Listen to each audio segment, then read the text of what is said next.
This money presentation is for informational purposes only and should not be considered or taken as personalized financial advice.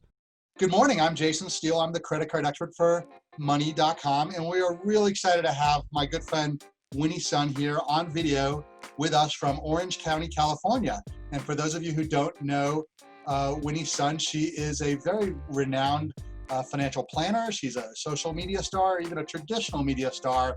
What else can we say about you, Winnie, that I haven't said? I'm Jason Steele's biggest fan. Oh, wow. We're very good friends. You know, there's a lot of people who think that maybe investing is the opposite of rewards cards, that, you know, spending money and saving money are different. But we and I find common ground in that we think they're linked. Maybe you can tell us a little bit about your credit card rewards philosophy.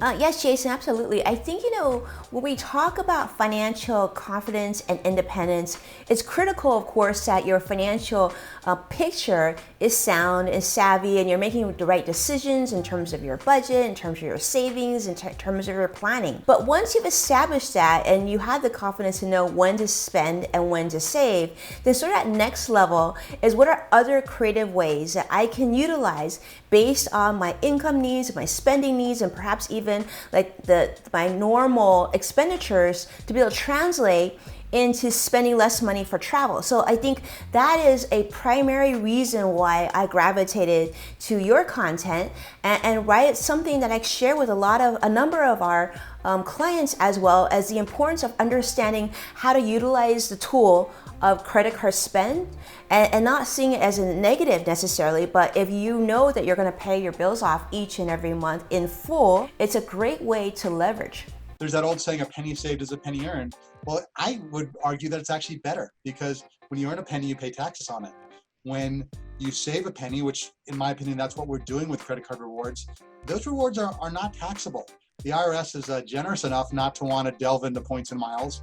You mentioned travel, and of course, in the world of COVID that we're living here now in August and throughout much of this year, I haven't traveled since March. I don't know if you've traveled lately. So what do credit card travel rewards mean to you in this new world? Travel for us is certainly not what it used to be. I mean, we joke because I work to travel, so my family got down to my 6-year-old, we're all crazy travel lovers. But that being said, right now we are fully focused on just continuing to rack up miles and points and using them in a really smart, mindful way for not only today, but also into the future, because at some point we'll be behind, this pandemic will be behind us. Do you think people should cancel the high annual fee cards or downgrade them in some way when they're not traveling? I think so. I think it's good, especially right now. It's really prudent to take a look at the different credit cards that you have, and the ones that do have annual fees. I think we need to definitely do a re-examination if they still fit in your wallet. Real quick, let's close.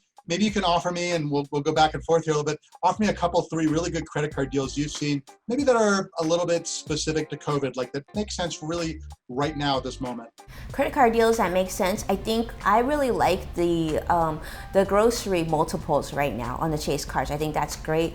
I think the Discover card has some great cards as well, right? The changing 5% category for those who are looking for cash back. I think that can't be discounted. And I also like the Chase Freedom card offers right now. I think those are pretty powerful. Getting that higher multiple on groceries and a no annual fee.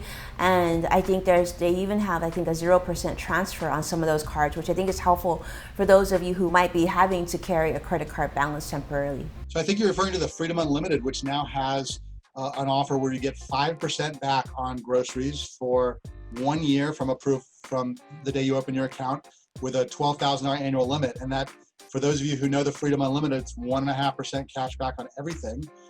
But it also, if you also hold a Sapphire, Preferred, or Reserve, you could also essentially merge your points, merge your rewards, and those are essentially ultimate rewards points. So you get 5 points per dollar on groceries for a year up to $12,000, which is a great deal. I appreciate your advice and your tips. It's always wonderful to speak with you.